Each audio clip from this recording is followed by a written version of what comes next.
Sábado 6 de octubre de 1973, Yom Kippur, el día más sagrado del calendario judío.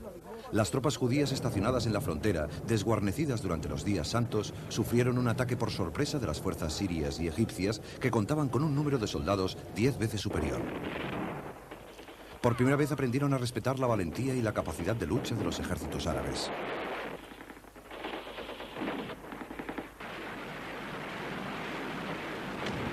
Particularmente las tropas egipcias, que se abrieron camino luchando en el Canal de Suez, donde obtuvieron un éxito espectacular y se enzarzaron luego en la batalla de tanques más grande y más cruenta del mundo desde la Segunda Guerra Mundial. Fue una guerra en la cual la tecnología militar más reciente hizo cambiar las tácticas convencionales, transformando las teorías comunes de la guerra moderna. Los sistemas de alta tecnología de los misiles soviéticos midieron sus fuerzas con la superioridad ya establecida de las fuerzas aéreas israelíes y dificultaron sus misiones de apoyo en tierra durante las primeras horas de la guerra. En tierra, la aparentemente invencible armada israelí tuvo que hacer frente a una nueva generación de misiles antitanque dirigida por una infantería árabe muy bien entrenada, que no tenía nada que ver con los soldados que hicieron las campañas de 1956 y 1967. La pregunta que todos los israelíes hacían entonces era, ¿por qué estaban tan mal preparados? La respuesta está en la apabullante victoria israelí de 1967. Entonces el factor clave habían sido aquellas 3 primeras horas del 5 de junio, cuando el poder aéreo israelí prácticamente borró del mapa todas las fuerzas aéreas de los árabes. En aquella ocasión, el impacto de la supremacía aérea transformó el curso de la guerra en tierra.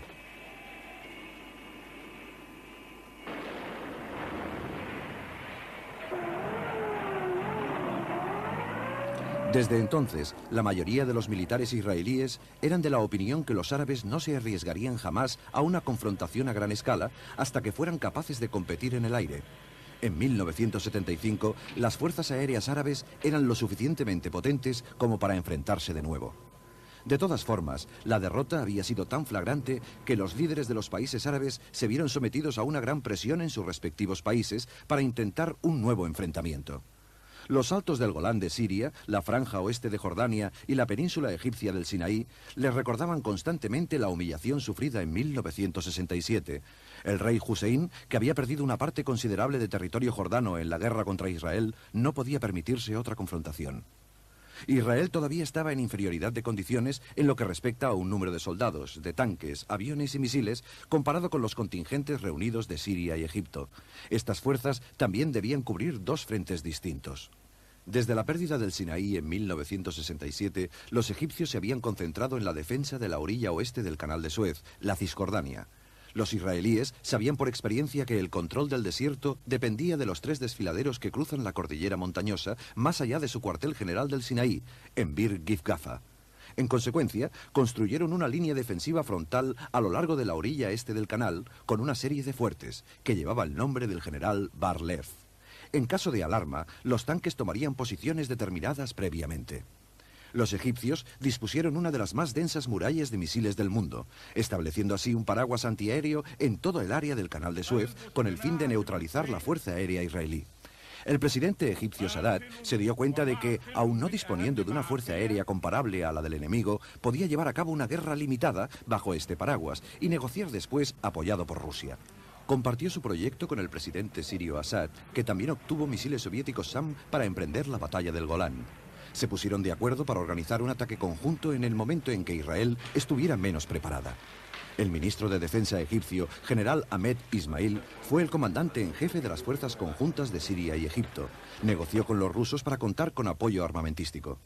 Colaboró con él su jefe de Estado Mayor, general Shad el-Shazli, que era una figura carismática que había dirigido una brigada de paracaidistas de élite en el Sinaí en 1967. Acabó con la imagen de playboys del Cairo que se tenía del cuerpo de oficiales egipcios e inició un riguroso entrenamiento. Sus preparativos fueron minuciosos. Estudió incluso viejos registros de la Compañía del Canal de Suez para comprobar el régimen de mareas. Pero fue despedido discretamente a mitad de la guerra, después de oponerse a Sadat a propósito del papel que debía cumplir la reserva blindada en un momento crucial. Por parte israelí, el ministro de Defensa Moshe Dayan era una fuerte personalidad que había controlado los asuntos de defensa durante años. Su coraje y su talento fueron ampliamente demostrados durante la campaña del Sinaí en 1956. Pero en esta ocasión no dio la talla. Desde un primer momento estuvo invadido por las dudas y se mostró pusilánime, sin voluntad para tomar responsabilidades en situaciones militares decisivas. Después de la guerra, fue duramente criticado por la falta de preparación del ejército israelí. El general Dayan describió el canal de Suez como la mejor trinchera antitanque del mundo. Calculó que se tardarían 24 horas en tender un puente a través del canal y sortear los bancos de arena que los israelíes habían construido a lo largo del canal, que en algunos puntos alcanzaban los 18 metros. Un tiempo más que suficiente, según él, para que la reserva blindada, esperando en la retaguardia del Sinaí, apoyara los fuertes a lo largo de la línea Bar-Lev. Los 600 israelíes que guarnecían los fuertes de Bar-Lev se habían relajado un tanto. Los egipcios habían estado haciendo ejercicios regularmente durante meses e incluso construían nuevas instalaciones, presumiblemente para matar el aburrimiento. Pero todo eran distintos aspectos de un plan meticuloso que haría de la travesía del canal una hazaña militar de tintes épicos. Aquel octubre, los fuertes de Bar-Lev fueron ocupados por los reservistas de la Brigada Jerusalén en su servicio militar anual. Descubrieron la razón de aquel trabajo de construcción de los egipcios a las 2 de la tarde del día 6. Aparecieron rampas para tanques frente a sus posiciones. Los tanques se unieron a unas 1000 piezas de artillería en su ataque a la línea Bar-Lev, descargando toneladas de explosivos al tiempo que lanzaban un ataque aéreo sobre posiciones israelíes en el interior del Sinaí. Fue el principio de una operación técnicamente brillante que volvería a dar credibilidad a los ejércitos árabes. Los egipcios estaban tan orgullosos de su operación que meses después su tercer ejército realizó un simulacro de todo el ejercicio para las cámaras. Cientos de máquinas inundaron de humo la Cisjordania y el canal. Camuflados por el humo e invisibles para los israelíes, 8000 soldados egipcios empezaron a cruzar el canal en botes neumáticos, desembarcando en puntos intermedios entre los fuertes.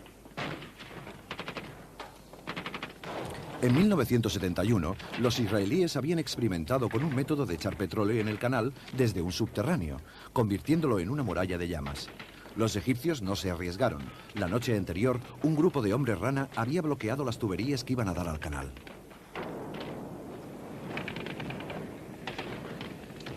Una vez la primera brigada había escalado el banco de arena y tomado posiciones, las unidades de búsqueda de tanques penetraron hacia el interior para aguardar el primer blindado israelí.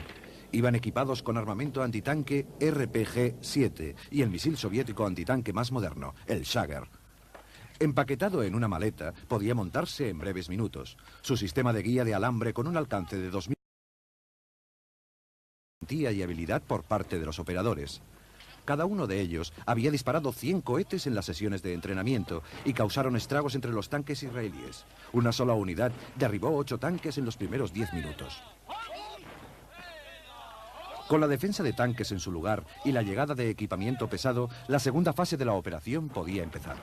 Una serie de grupos con la misión de despejar las defensas israelíes empezaron a actuar, allí donde la Brigada Jerusalén estaba repeliendo el ataque después del choque inicial.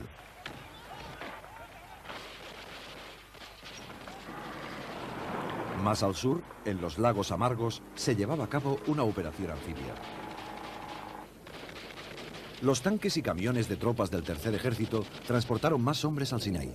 Imitando las tácticas israelíes, transportaron tropas en helicóptero por detrás de las líneas defensivas y la 130ª Brigada Naval tenía órdenes de reunirse con ellos en el desierto.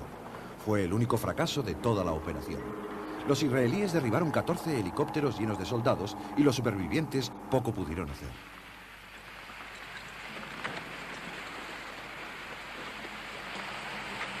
Los generales egipcios habían estimado la pérdida de unos 10.000 hombres solo en la travesía del canal.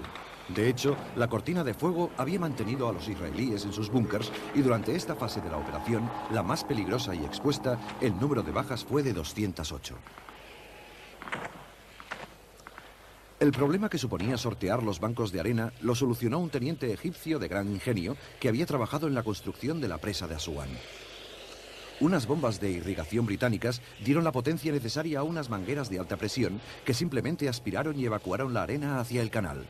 Con este sistema, acabaron con las trincheras en la mitad de tiempo del que les hubiera llevado utilizando explosivos o excavadoras, y durante el primer día desmontaron 60 bancos de arena. Rebajar los bancos fue un logro del ingenio egipcio, pero tender puentes sobre el canal fue resultado de la probada experiencia soviética y de sus materiales. Los puentes PMP, diseñados para cruzar ríos europeos, fueron utilizados por primera vez en acciones bélicas.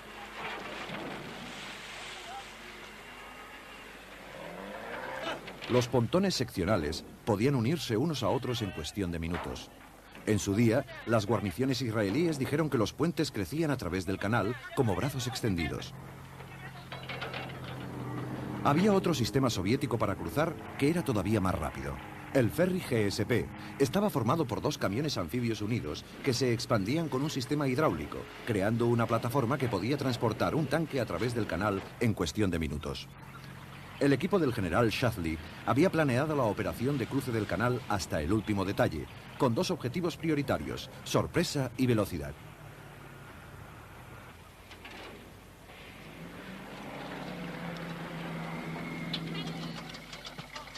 Todo el sistema defensivo israelí estaba organizado en base a la convicción de que el transporte de divisiones blindadas y material pesado a través del canal no podía durar menos de 48 horas. Estaban convencidos de poder frustrar cualquier ataque en este lapso de tiempo. Sin embargo, en 10 horas, los egipcios ya habían montado 10 puentes y había 500 tanques en la orilla este. En 24 horas, 2 divisiones blindadas habían cruzado el canal.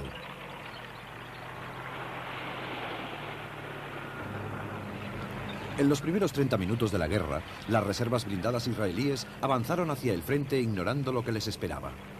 Fueron aniquilados por los escuadrones egipcios de persecución de tanques.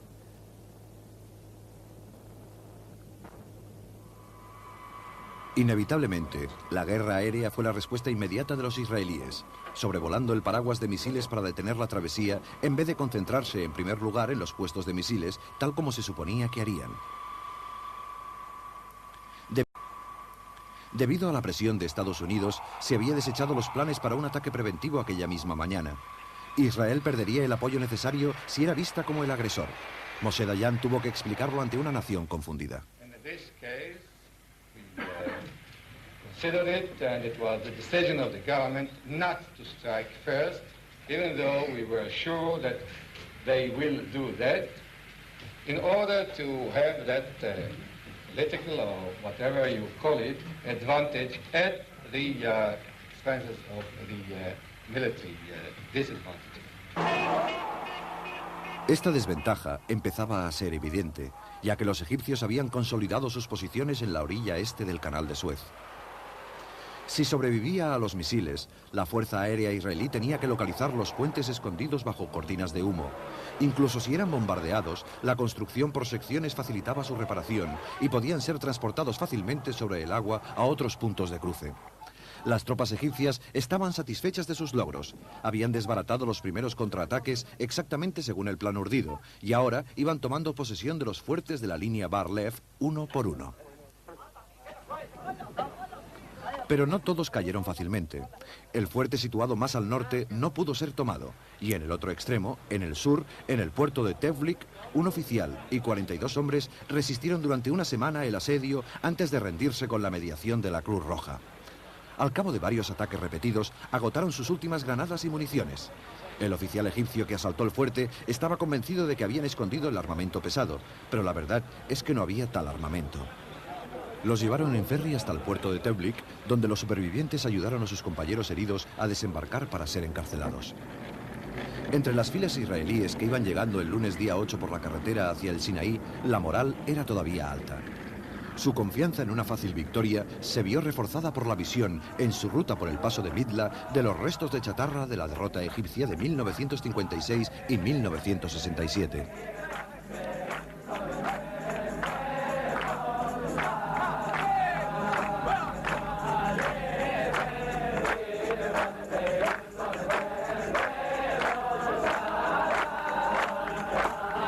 Pero este sentimiento dejó paso a la desolación cuando se percataron de lo que estaba ocurriendo y del número de bajas sufridas.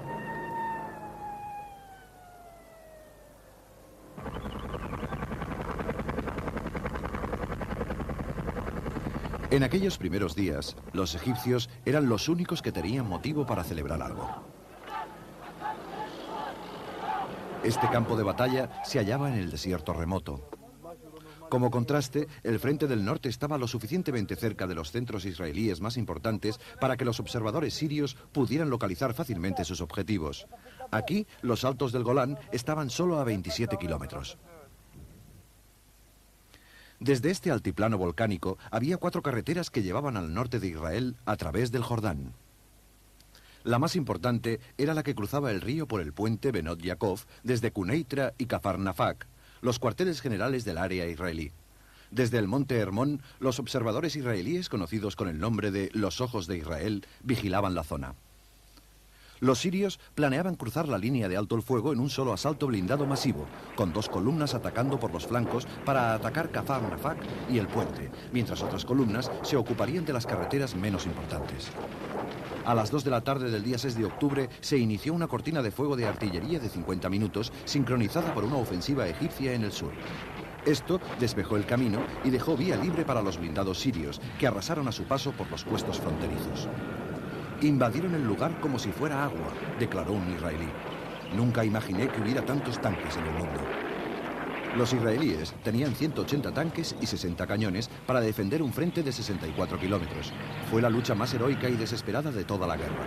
Un joven teniente con un puñado de tanques mantuvo en vilo al grueso del avance sirio con fuego convencional y movimientos tácticos.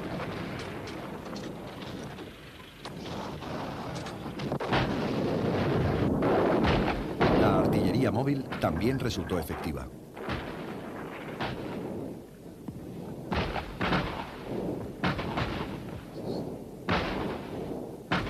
La ventaja de Israel era que conocía el terreno. Se había entrenado allí a menudo, haciendo pruebas de balística y estudiando los mejores ángulos de tiro. Pero no habían previsto combatir en una proporción de 1 contra 5 y hasta de 1 contra 11 en alguna ocasión, y se retiraron implacablemente. Al igual que en el Sinaí, la Fuerza Aérea Israelí se movilizó para frenar el avance. Pero incluso a vuelo rasante se pagó un alto precio al aceptar el reto de las baterías SAM. En un fuego cruzado en el aire de efectos letales, los SAM-6, SAM-7 y la artillería antiaérea derribaron 40 aviones la primera tarde. Pero los israelíes adaptaron rápidamente sus tácticas, volando bajo sobre el Jordán para sorprender a los sirios en el flanco y evitando así un gran número de baterías de misiles.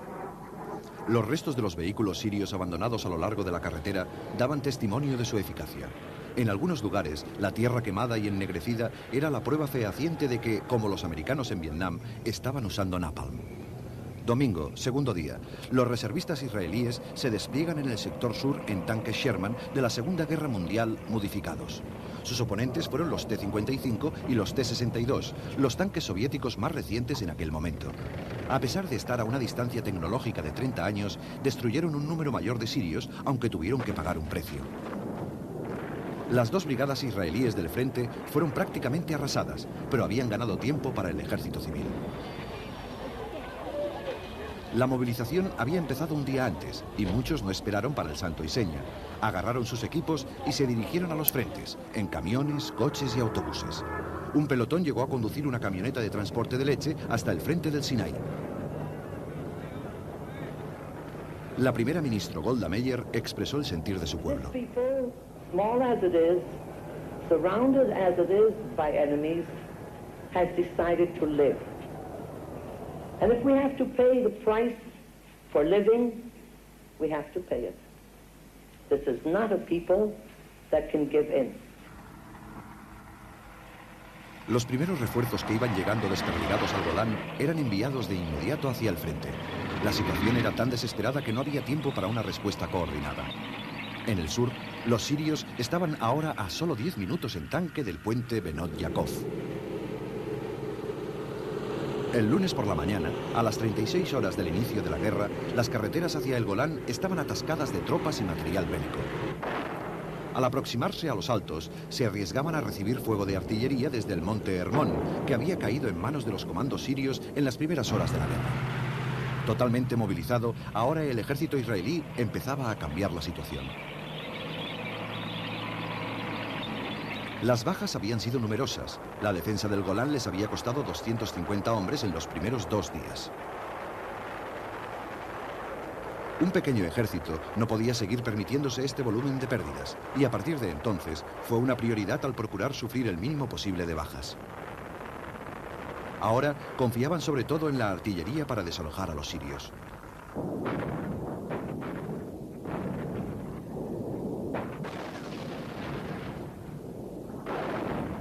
Los soldados voluntarios israelíes se mostraban confiados.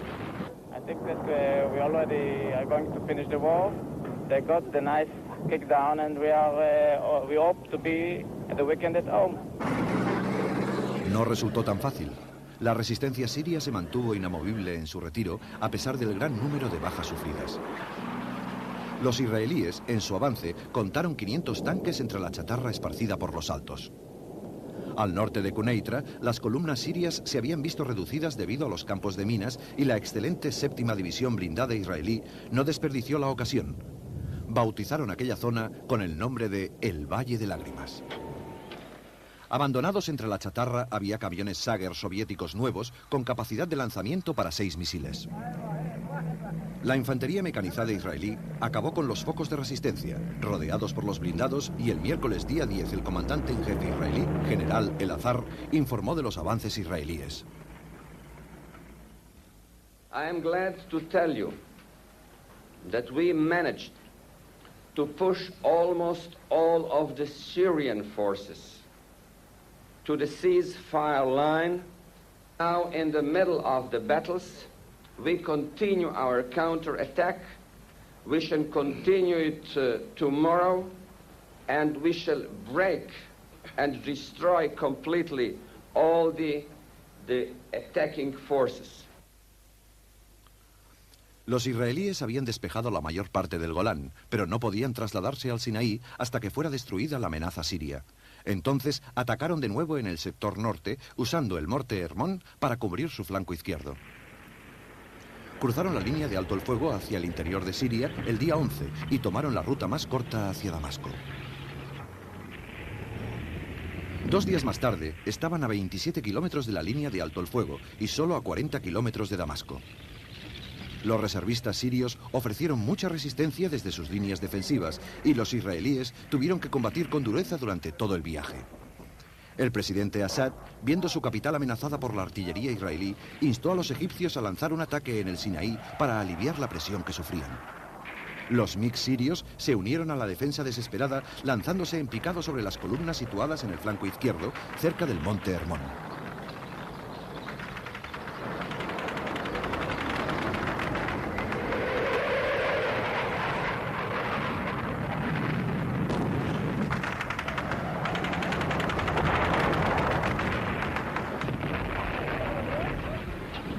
Pero fue una aparición breve, porque una vez más, los israelíes tenían la supremacía en el aire. Los MiGs no podían competir con los Phantoms en combate aéreo, y una vez destruido el grueso del sistema de misiles sirios, se dedicaban ahora a atacar objetivos por todo Siria, desbaratando así el sistema aéreo soviético de suministro militar.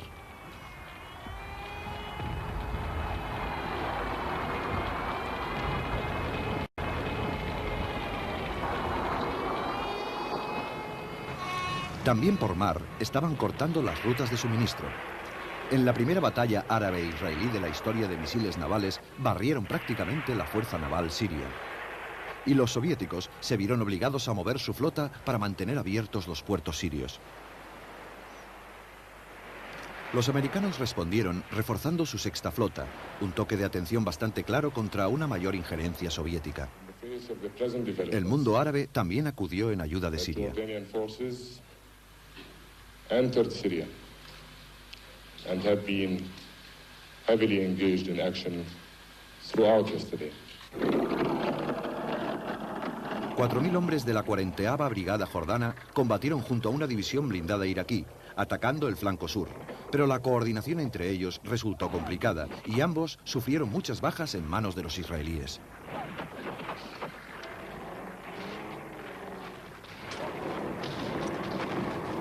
Fueron las últimas batallas importantes en el frente del Golán. El avance israelí continuó por la carretera de Damasco hasta encontrarse con la principal línea defensiva alrededor de Sasa. Ahora, con la artillería apuntando al sur de Damasco, los israelíes no cedían terreno y empezaron a mandar tropas al frente del Sinaí. En el Sinaí, los egipcios tenían 3 cabezas de puente al este del canal el día 13 de octubre. Los habían extendido a través del canal, pero solo a lo largo de 16 kilómetros. Sin embargo, los egipcios mantenían la confianza. Habían logrado la mayor parte de sus objetivos. Estaban bien atrincherados detrás de una cortina de misiles antitanque y antiaéreos, y a su alrededor estaba la evidencia de los daños que habían infligido a los contraataques israelíes. Todo lo que tenían que hacer ahora era esperar el alto el fuego, según los planes. Pero Sadat había cambiado de opinión. Siguiendo sus órdenes expresas, las 2 divisiones blindadas que constituían la reserva principal en la orilla oeste empezaron a cruzar hacia el este, respondiendo a la llamada de Siria a la acción. Una vez finalizada la guerra, el general Shazli declaró que durante 2 días se había opuesto a esta operación, temiendo dejar desprotegida la orilla oeste, pero finalmente Sadat se lo había ordenado directamente y obedeció. Las 2 divisiones llevaron a cabo un amplio movimiento de ataque por los flancos para tomar Bir Gifgafa, forzando a los israelíes a concentrarse en el frente sur. Los israelíes estaban preparados, los tanques y la infantería aguardaban, y esta contaba ahora con los misiles americanos Chaum. Cuanto más avanzaran los egipcios alejándose de sus refugios antiaéreos, peores serían los daños que sufrirían desde el aire. Era precisamente lo que los israelíes esperaban y deseaban. A las 6 de la mañana del 14 de octubre empezaba la batalla más importante desde la de Kursk, en la Segunda Guerra Mundial. 2000 tanques en combate a lo largo de un frente de 160 kilómetros. Al caer la noche, los egipcios habían perdido 264 tanques, los israelíes solo 10.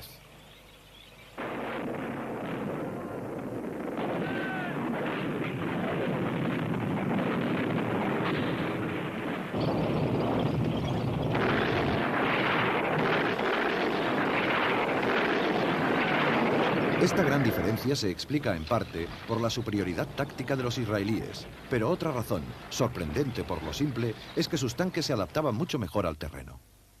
Desde una posición plana de chasis detrás de las dunas, el tanque de batalla israelí, el Centurión, podía rebajar 10 grados el cañón de manera que presentaba un objetivo mínimo al disparar.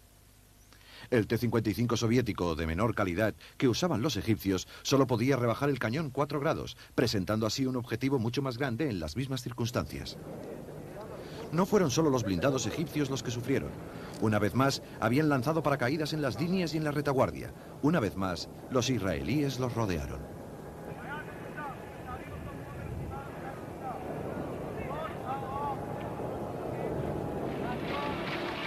A pesar de la escandalosa derrota, el gesto del presidente Sadat de dirigirse a la Asamblea del Pueblo Egipcio el día 16 fue como una marcha triunfal romana.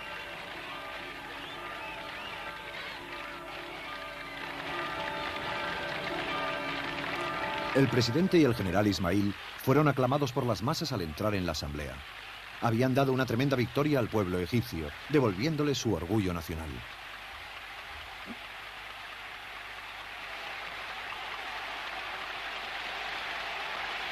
El presidente Sadat describió la travesía del canal como un milagro, desde un punto de vista militar. La nación podía sentirse segura.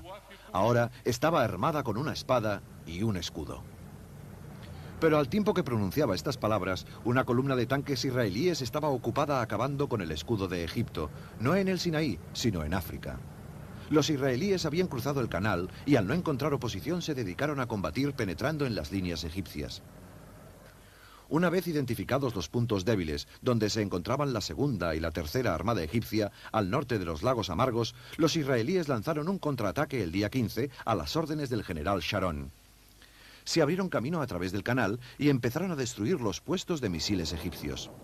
Había sido una operación arriesgada. La batalla más dura había sido en el lado este, cerca de la Granja China, cuando los paracaidistas, los blindados y la artillería lucharon durante 2 días para evitar que los egipcios cerraran el paso por detrás a la misión especial. Una vez cruzado el canal, los israelíes se encontraron con que nadie defendía el terreno. Los blindados egipcios estaban en la orilla equivocada.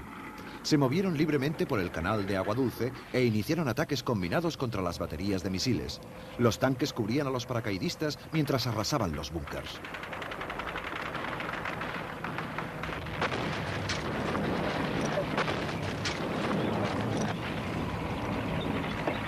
Shadley estaba ahora en un momento crítico. Discutió a propósito del envío de blindados hacia el oeste, pero Sadat tachó la travesía de los israelíes de operación televisiva y en secreto cesó a Shadley de su puesto.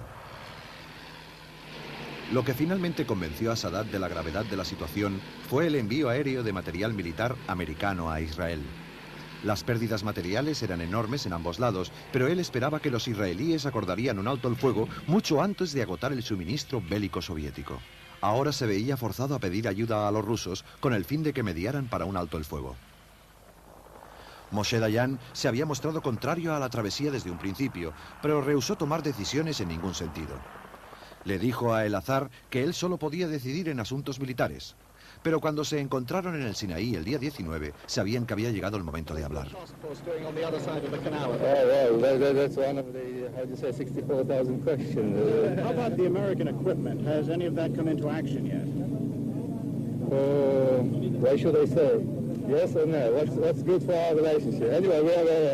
We are creating the necessary conditions to open our major offensive.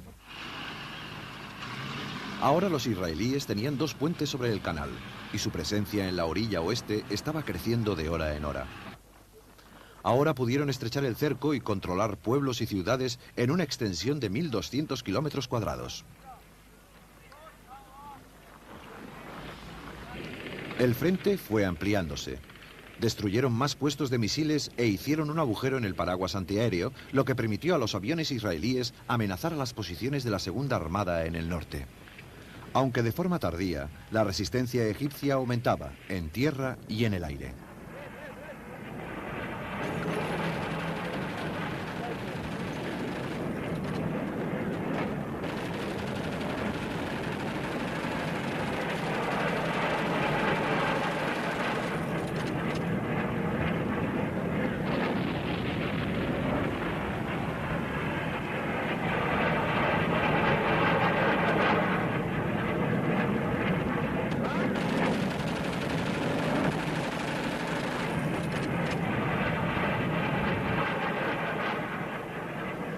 Este ataque aéreo del 22 de octubre acabó minutos antes del anuncio de alto el fuego.